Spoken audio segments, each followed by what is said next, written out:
Bonsoir. Bonsoir à vous. Mes premiers mots seront des mots de remerciement. Quand on a la chance de venir s'exprimer comme ça en public, c'est que, en amont de votre venue, il y a des tas de gens qui ont effectué un travail dans l'ombre pour tracter, pour mettre l'événement sur les réseaux sociaux, pour installer la buvette, pour que vous puissiez vous asseoir directement. Et donc je voudrais qu'on salue très chaleureusement Fabrice, d'autant plus que Fabrice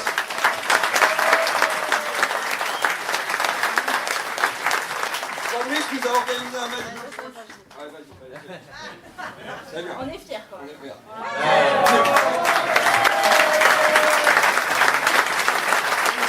Fabrice nous a organisé un match de foot. C'est vrai que moi je tiens, je vais le redire après, mais je tiens.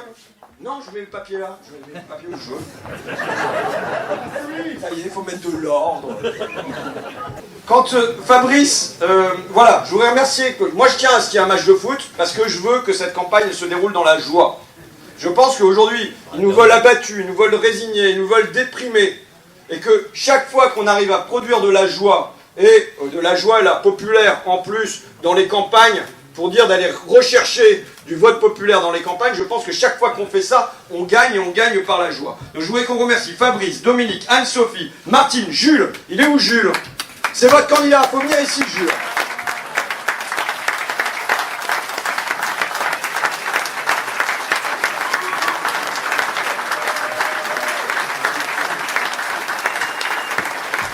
C'est votre candidat pour les législatives, donc voilà, c'est pas derrière, c'est devant.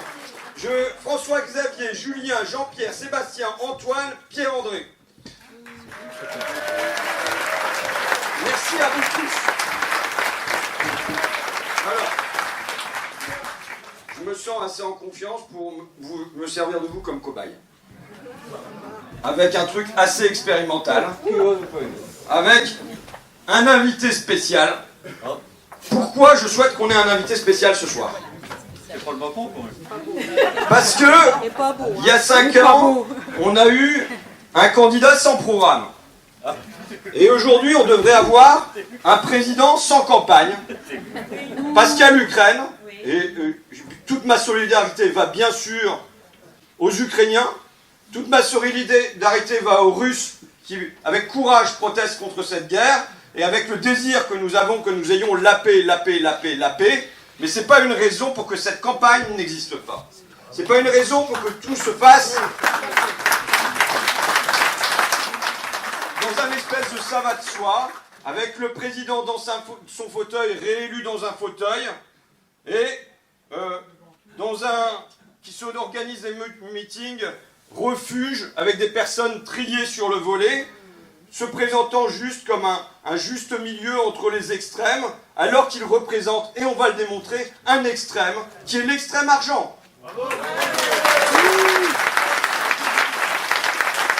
Donc moi, j'ai dit hier, on avait une réunion intergroupe pour discuter de la campagne, j'ai dit, on va aller le chercher, il faut aller le chercher, il faut le sortir de son terrier. Dans mon film Je veux du soleil, il y avait des moments où je disais, bon, si j'étais Emmanuel Macron, qu'est-ce que vous me diriez? Tu serais pas là déjà. Et je pense que, au fond, on pourrait aller faire des porte-à-porte en mettant un masque d'Emmanuel Macron et en demandant aux gens, alors, qu'est-ce que vous avez à me dire à moi, président de la République? Et c'est pour cette raison que, alors vous savez, quand on tente des trucs comme ça, Napoléon disait entre le grandiose et le ridicule, il n'y a qu'un pas.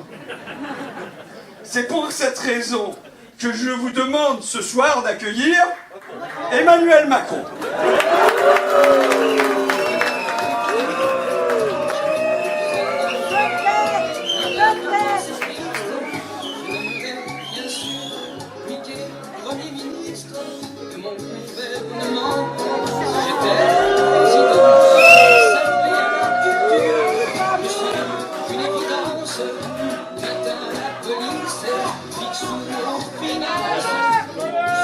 Merci Monsieur le Président.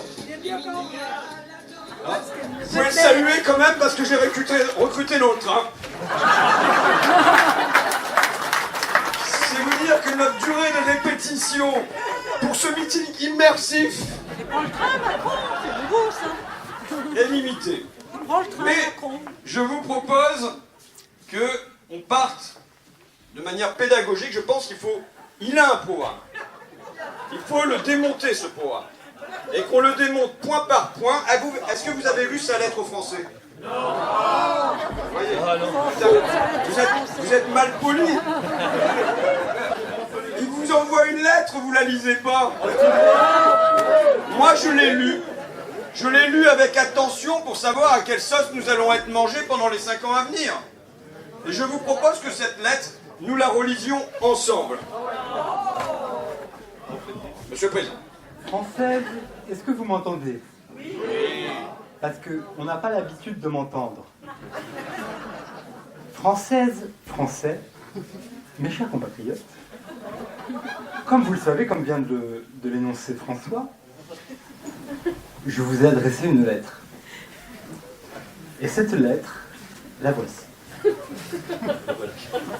Depuis 5 ans, nous traversons ensemble nombre d'épreuves. Bon, je pense que la plus terrible des épreuves, c'est le macronisme, Monsieur le Président, mais bon, poursuivons. Grâce aux réformes menées, notre industrie a pour la première fois recréé des emplois et le chômage a atteint son plus bas niveau depuis 15 ans. Alors, soyons factuels. L'industrie française, entre 2019, avant la crise Covid, et aujourd'hui, a perdu 38 000 emplois. Voilà, donc factuellement, Emmanuel Macron nous ment. Et maintenant, je vous propose, on va avoir des graphiques, oui, je vais faire le truc sérieusement, on va avoir des graphiques pour démontrer quelle est la réalité. Vous filez des argumentaires sur Emmanuel Macron et l'emploi. Tu peux envoyer le premier graphique? Ça, c'est l'évolution de l'emploi entre 2017 et 2021, donc pendant les 4 années de Macron. On voit que la France est grosso modo au milieu en termes de création d'emplois par rapport aux autres pays européens. Maintenant, je vous propose de passer sur l'emploi salarié, il me semble.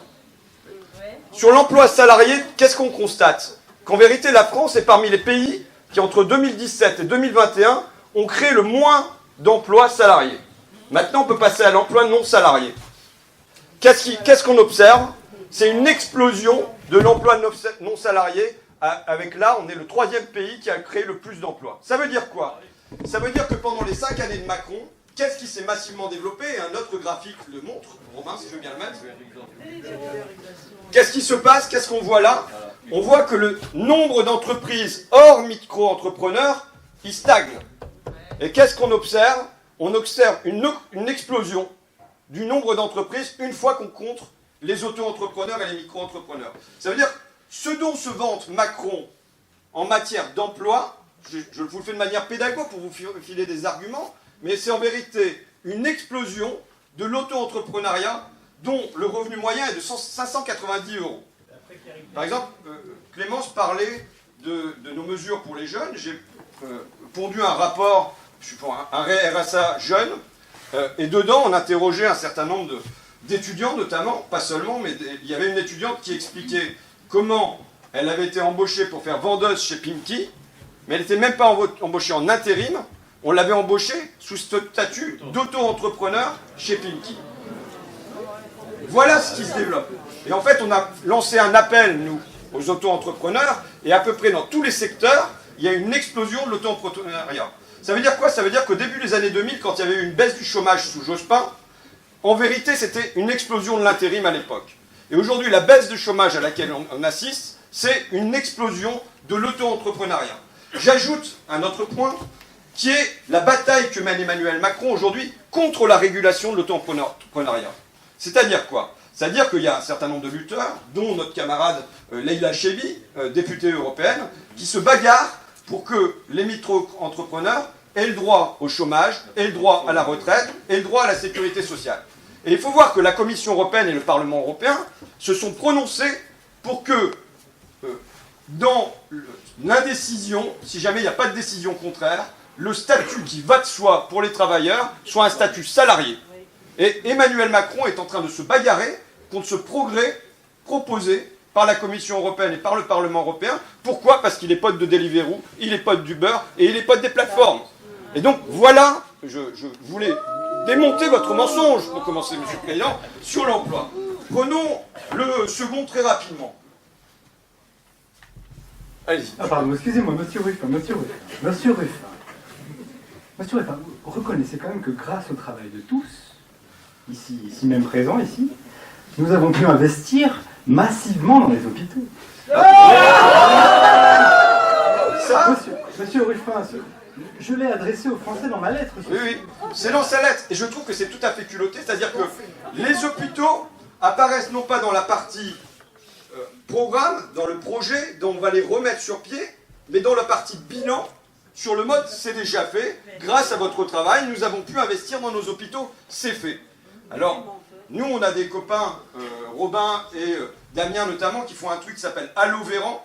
On en est à 120 signalements pour dire des services d'urgence, Laval, Manosque, Saint-Calais, 120 services d'urgence qui ferment, qui rouvrent parfois, mais généralement qui restent fermés durablement, fermés la nuit, fermés le week-end, fermés pendant une semaine, fermés pendant les vacances. Donc on a en vérité un hôpital qui est en pleine crise. Macron, pendant son mandat, a fermé 17 900 lits.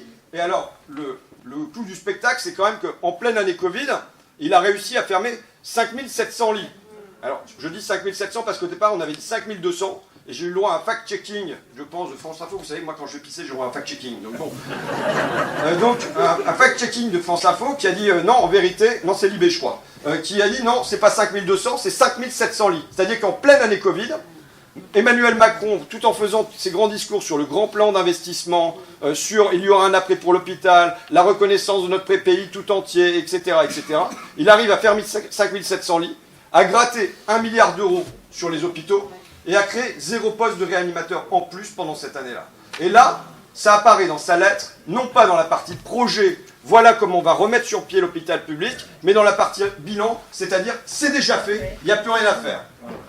Si on prend le point suivant, Monsieur le Président. Monsieur Ruffin, Monsieur Ruffin, Français, mes chers compatriotes, il n'y a pas d'indépendance sans force économique. Non, c'est pas celui-là.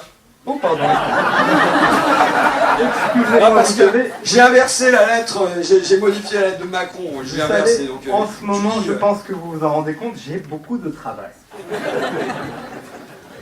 Sachez, Monsieur Ruffin, et sachez, Français, que nous lutterons contre les inégalités. Non pas tant en cherchant à les corriger, toujours trop tard, qu'en nous y attaquant à la racine. Nous ferons en sorte que tous les enfants de France aient la même chance, que la méritocratie républicaine redevienne une promesse pour chacun. Pour cela, la priorité sera donnée à l'école et à nos enseignants, qui seront plus libres, plus respectés et mieux rémunérés. Alors là, je veux dire, quand il y a un paragraphe entier qui est consacré à l'école, moi je serais les enseignants, je me ferais beaucoup de soucis. Ça veut dire que c'est une cible. Quand il dit que les enseignants seront plus libres, il faut entendre, c'est à mon avis, au même titre que ce qu'on avait dans le traité constitutionnel européen, c'était la concurrence libre et non faussée. Et au fond, il s'agit d'instaurer ce qui a déjà été instauré pour le rail, où on veut la concurrence libre. Entre les territoires, la concurrence libre. Entre les universités, la concurrence libre. Et là, on aura entre les collèges une volonté d'autonomie et de concurrence libre, vraisemblablement. Maintenant, il y a mieux dans ce passage. Vous savez, il faut un peu décrypter, mais quand même. Nous lutterons contre les inégalités, non pas tant en cherchant à les corriger toujours trop tard, qu'en nous y attaquant à la racine. Ça veut dire quoi? Ça veut dire quoi, là? Ça veut dire qu'il n'est pas question d'avoir des impôts redistributifs. Ça a l'air de rien, mais c'est ça qu'il vient dire. Parce que ça ne sert à rien de corriger sur les patrimoines, de corriger sur les fortunes, de corriger sur les salaires. Non, il nous dit, ce qui va nous intéresser, c'est de le prendre en amont avec l'école. Et donc, de toute façon, vous savez, moi, j'ai une formation de linguiste. Et je sais que ce qu'il faut regarder dans les textes, c'est à la fois les mots qui sont présents, mais il faut aussi regarder les mots qui sont absents. Et il est évident que comme mot absent, vous avez justice, vous avez dividende, vous avez riche, vous avez pauvre. Quand je rencontre Antoine Deltour cet après-midi, il est évident que la fraude fiscale est un thème qui n'est pas abordé et qui ne veut surtout pas aborder.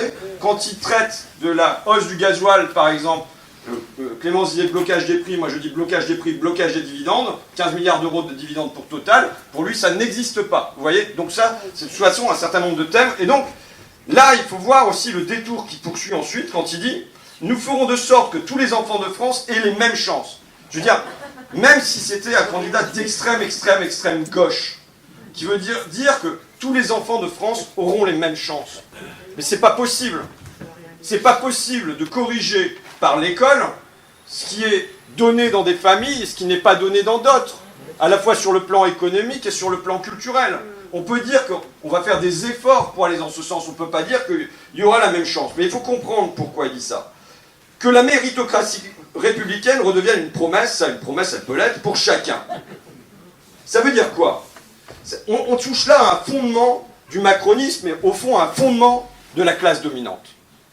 La classe dominante, elle se définit par cette méritocratie, et elle vient dire qu'au fond, le tri social effectué par l'école, entre les bons et les mauvais, entre ceux qui réussissent et ceux qui échouent, et donc qui ne seront rien, est légitime, puisque ça se fonde sur une égalité supposée de départ. Chacun avait sa chance, il y en a qui ont réussi à la saisir, et ben c'est normal qu'ils touchent des millions, et il y en a qui n'ont pas réussi à la saisir, et ben c'est normal qu'ils galèrent. Et donc en fond, placer l'école comme ça, comme étant devant tenir à elle seule l'égalité, cette égalité qui est au cœur de notre triptyque républicain, liberté, égalité, fraternité, c'est évidemment faire peser beaucoup trop sur l'école, et c'est en vérité, en faisant ça, justifier toutes les inégalités qui peuvent se produire derrière. Je pourrais citer pour ça...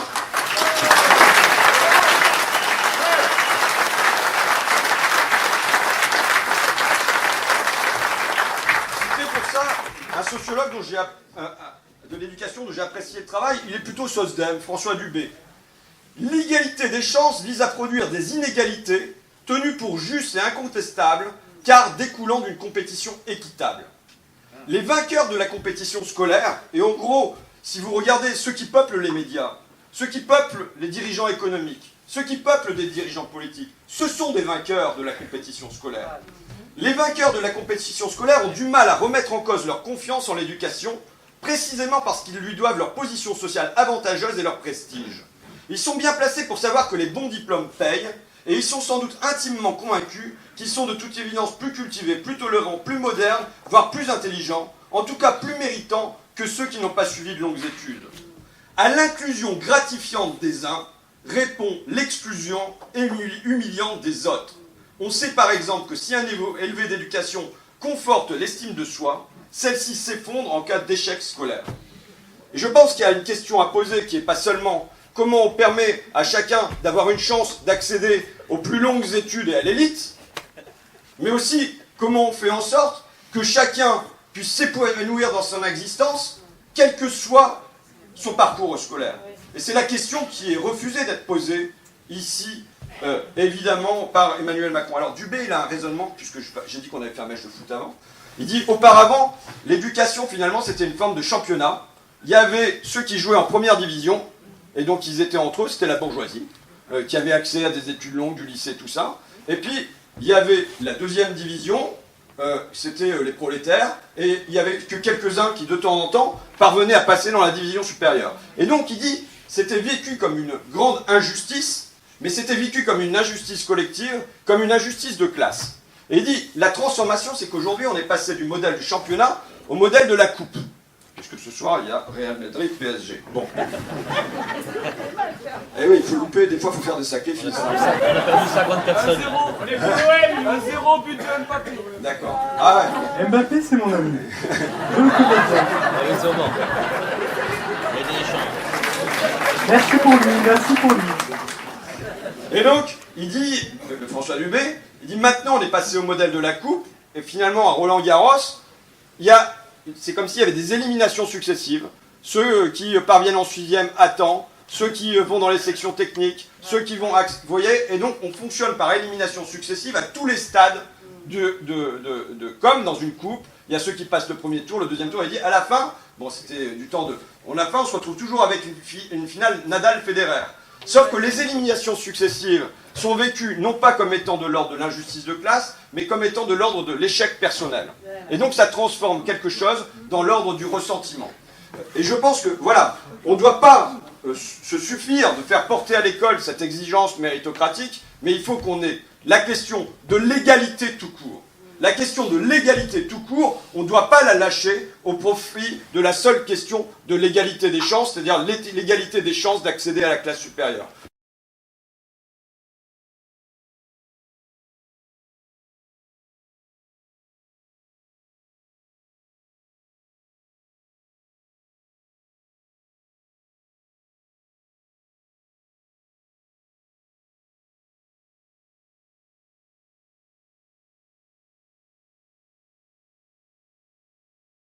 Monsieur le Président, Monsieur Ruffin, prenez-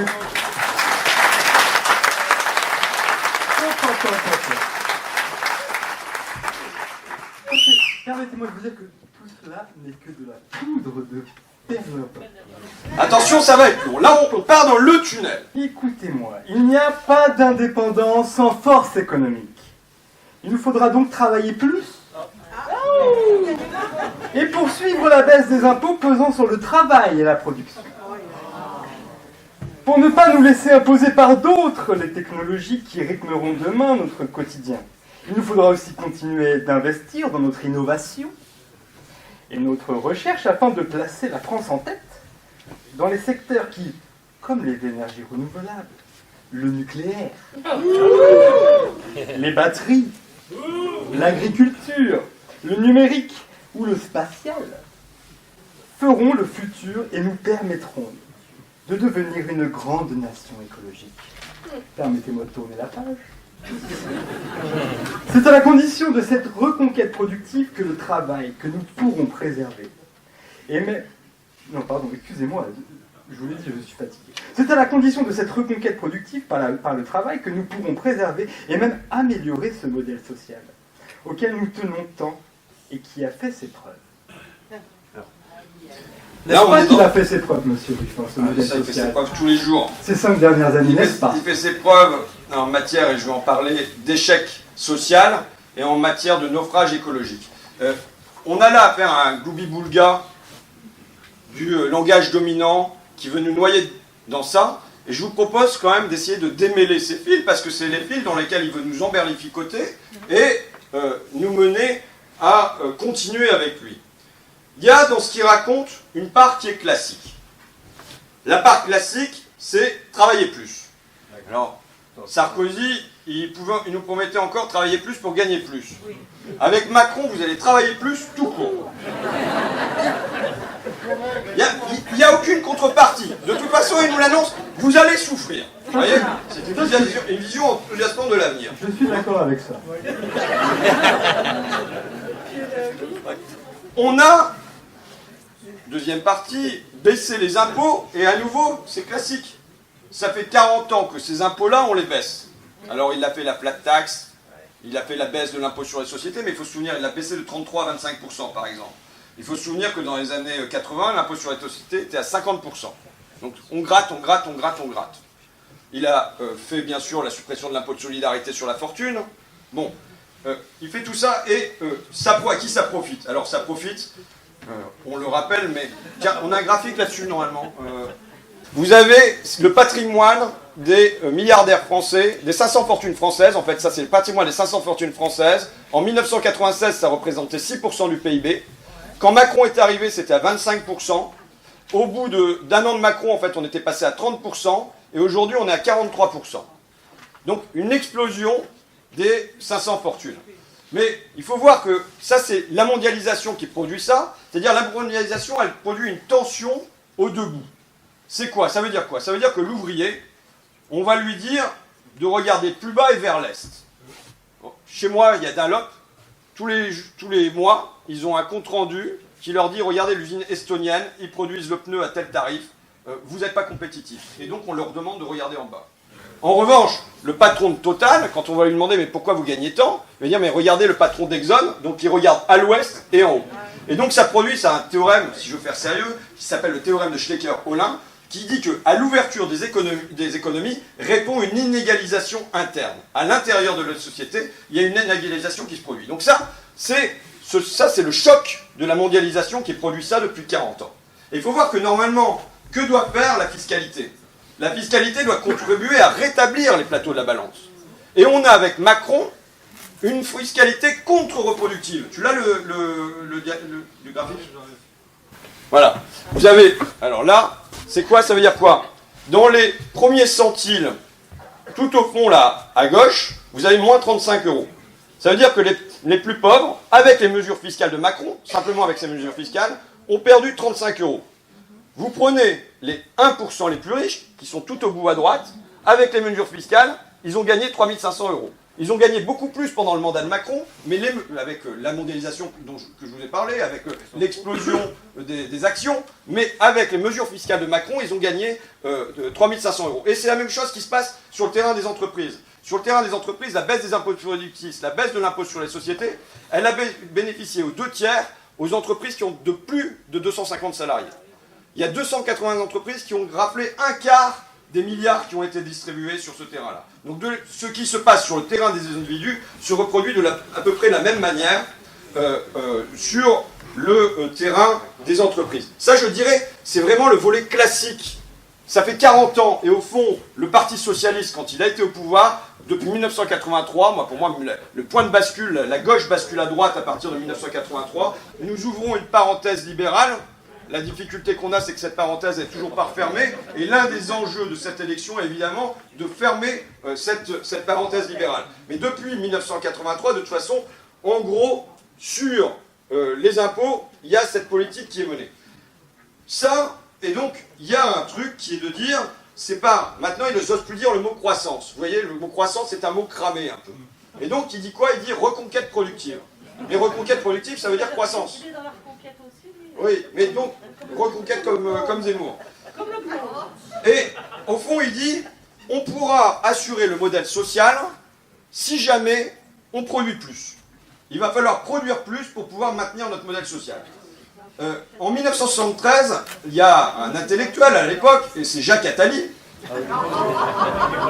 qui énonce, et donc c'est pas, vous allez voir, c'est pas le Jacques Attali de la libération de la croissance, qui énonce, il est un mythe savamment entretenu par les économistes libéraux, selon lequel la croissance réduit l'inégalité. Cet argument permettant de reporter à plus tard toute revendication redistributive est une escroquerie intellectuelle sans fondement. Qu'est-ce qu'il vient dire là, Jacques Attali, à cette époque-là? Il vient dire, c'est pas la peine d'attendre d'avoir un gâteau plus gros, de le faire grossir. Le gâteau qui existe, il est déjà assez gros, il s'agit de se demander comment on va le répartir. Mais évidemment, c'est pas le Jacques Attali qui a formé Emmanuel Macron avec la Commission nationale pour la libération de la croissance en 2012. Et au fond, Emmanuel Macron, quand il écrit cette lettre, il se situe dans une continuité qui vient dire on pourra donner plus aux gens seulement si on produit beaucoup plus. Et donc, il faut de la croissance, il faut de la reconquête productive, il faut augmenter la taille de gâteau, et c'est seulement à cette condition-là qu'on pourra en donner plus, et non pas en se demandant qu'est-ce qu'on fait des 300 milliards qui, pendant la crise, ont été accumulés par les milliardaires français. Je disais, ça, on est vraiment dans quelque chose qui est classique dans la droite, quoi, on va dire. La gauche, nous, on pense d'abord redistribution, la droite pense d'abord production. Là où je tiens à tirer la sonnette d'alarme, et vraiment avec vigueur et inquiétude, c'est sur quelque chose qui est nouveau, qui est évidemment le défi climatique évoqué par Clémence et qui doit amener à une gravité du moment. Le choix qui est fait dans les lignes que je vous ai lues, qui sont des lignes pour endormir le monde, mais le choix qui se dessine derrière est un choix suicidaire, c'est un choix criminel. Je vais vous relire ce qu'il écrit. Il nous faudra continuer d'investir dans notre innovation et notre recherche afin de placer la France en tête dans les secteurs qui, comme les énergies renouvelables, le nucléaire, les batteries, l'agriculture, le numérique ou le spatial, feront le futur et nous permettront de devenir une grande nation écologique. En quoi, pour moi, ces lignes sont suicidaires? Elles viennent nous dire, c'est pas maintenant qu'il faut changer la société pour la mettre en phase avec un défi climatique immense. Ce qu'on a à faire, c'est à attendre d'avoir des innovations de rupture qui vont nous apporter des solutions, et c'est par la technologie, et non pas par le changement de la société, qu'on va s'en sortir. C'est suicidaire. Je le dis, dans la tragédie grecque, vous savez, il y a un truc de temps en temps qui tombe du ciel à la fin de la tragédie, c'est le Deus ex machina. Dieu arrive, et il vient rétablir l'harmonie Jupiter, rétablir l'harmonie entre les hommes. Et là, c'est la machina qui devient Deus. C'est la machine qui devient un Dieu qui va venir apporter l'harmonie entre les hommes. Pourquoi? Parce que évidemment, s'attaquer aujourd'hui à des transformations de la société, c'est toucher au profit, c'est toucher à l'organisation sociale, et c'est toucher au capital. Et donc, le choix qu'il fait, le choix de tout miser sur la technologie, en un moment, vous savez, les experts, non seulement ils nous disent que la situation est tragique, mais ils nous disent aussi, des spécialistes regrettent que la réponse aux événements extrêmes ne se traduise que par des actions dispersées, sans vision globale. Donc on n'est pas du tout à la hauteur. Moi, j'étudie Macron. Je prends ce qu'il raconte au sérieux, il dirige l'un des principaux pays capitalistes du monde. Je le lis. Je fais des contrôles F pour analyser ces textes. Il a pondu, sa lettre, pour moi, le choix qu'il fait en matière écologique n'est que la poursuite de ce qu'il a énoncé quand il a fait la stratégie France 2030. Vous en avez entendu parler ou pas? Bon. 30 milliards pour la France en 2030. Mais 30 milliards, c'est pas pour les auxiliaires de vie sociale qui vont nous occuper de nos personnes âgées en 2030. Qu'est-ce qu'il dit? Il dit le premier grand défi, c'est évidemment le défi climatique environnemental, là-dessus il y a consensus. Oui, on est d'accord. Mais bizarrement, dans ce texte, la nature n'est pas évoquée une seule fois. En vérité, elle est évoquée une fois, je vais vous dire quand, la nature des dépenses publiques. L'eau, qu'a évoqué Clémence, pas cité une seule fois. L'air, pas cité une seule fois, si en fait, c'est cité une fois, pour armer de l'air. Il n'y a ni poisson, ni oiseau, ni abeille. En revanche, il y a 23 occurrences de technologie, innovation 84 fois, rupture 35 fois, accélération 36 fois, etc., etc., etc.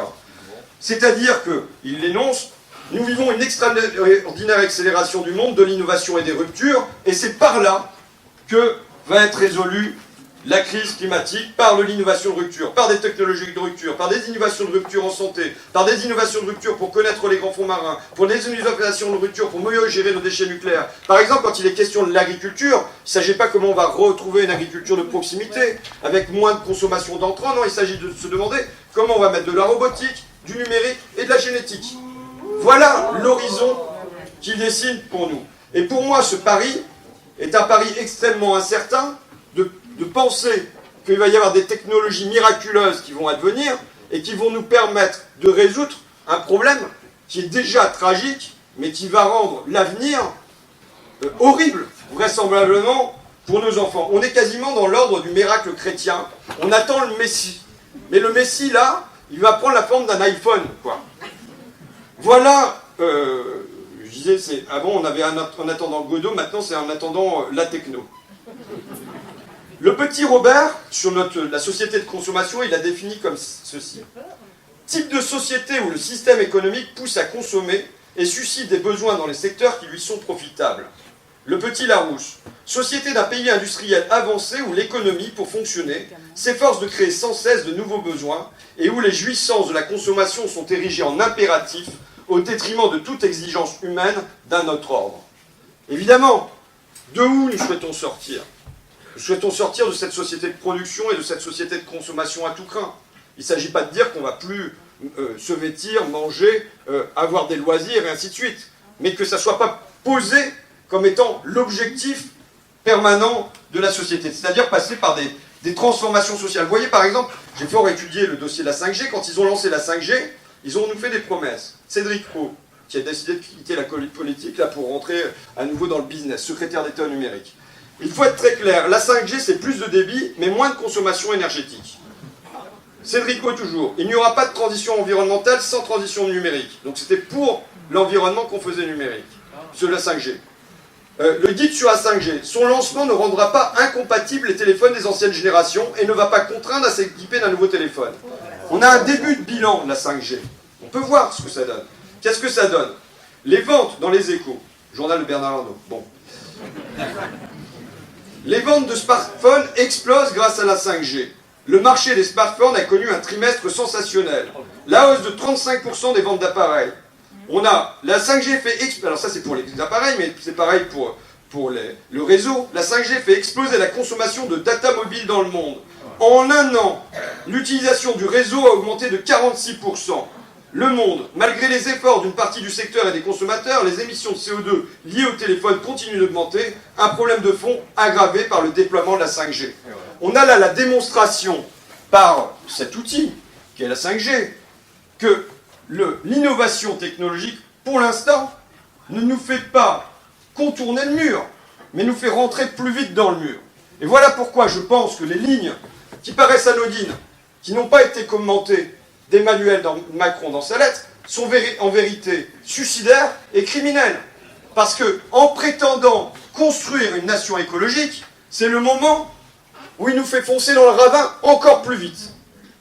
Voilà ce que je voulais...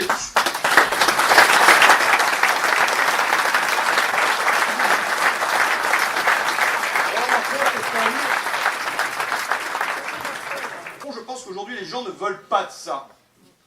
Quand on les interroge d'ailleurs dans les sondages, ils veulent la retraite à 60 ans. Ils ne veulent pas repousser la retraite à 65 ans. Quand on les interroge, ils veulent un SMIC qui soit relevé et pas un SMIC qui soit grevé. Vous voyez ce que je veux dire? Et donc je pense que...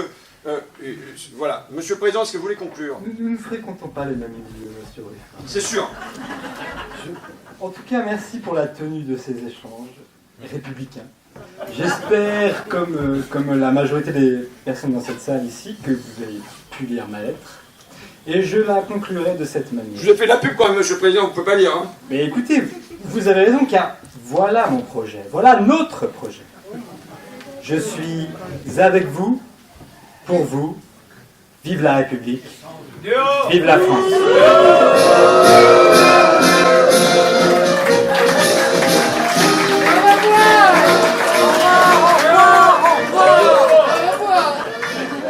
Vous pouvez saluer Mike, sa performance quand même.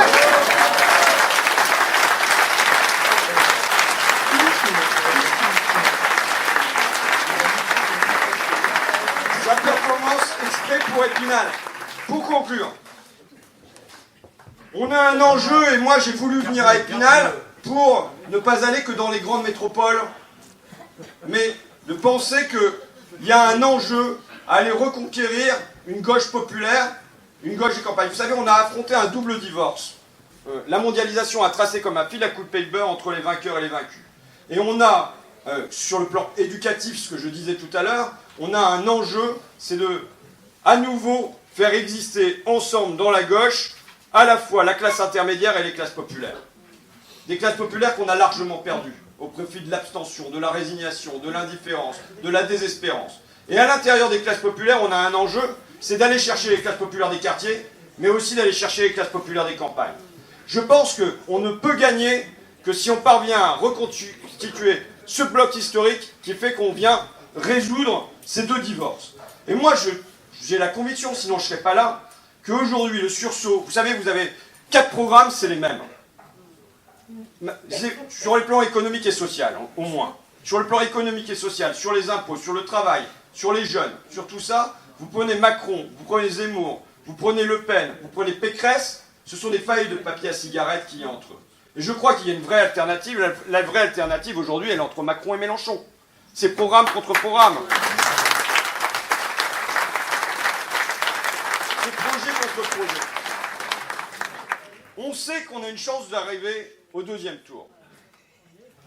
Donc, ça veut dire que maison après maison, quartier après quartier, ville après ville, il faut faire l'effort d'aller convaincre les collègues, les copains, les cousins, qui souvent soit se sentent éloignés de ça, soit se sentent éloignés de la politique tout court parce qu'elle a produit 40 ans de désespérance. Il faut aller les chercher. Il faut aller les chercher. Alors après, se pose la question du deuxième tour. Je veux dire plusieurs choses. D'abord, rien qu'en soi, un débat Macron-Mélenchon, c'est un débat projet contre projet. C'est un débat où on l'oblige à sortir du bois, non pas sur les questions de l'immigration, de l'insécurité, ainsi de suite, mais sur les questions de fiscalité, sur les questions de projets écologiques, sur les questions de la jeunesse. Et donc, évidemment, c'est l'opportunité de rebattre les cartes et de faire que le pays regarde sur sa gauche plutôt que d'éternellement regarder sur sa droite et sur son extrême droite.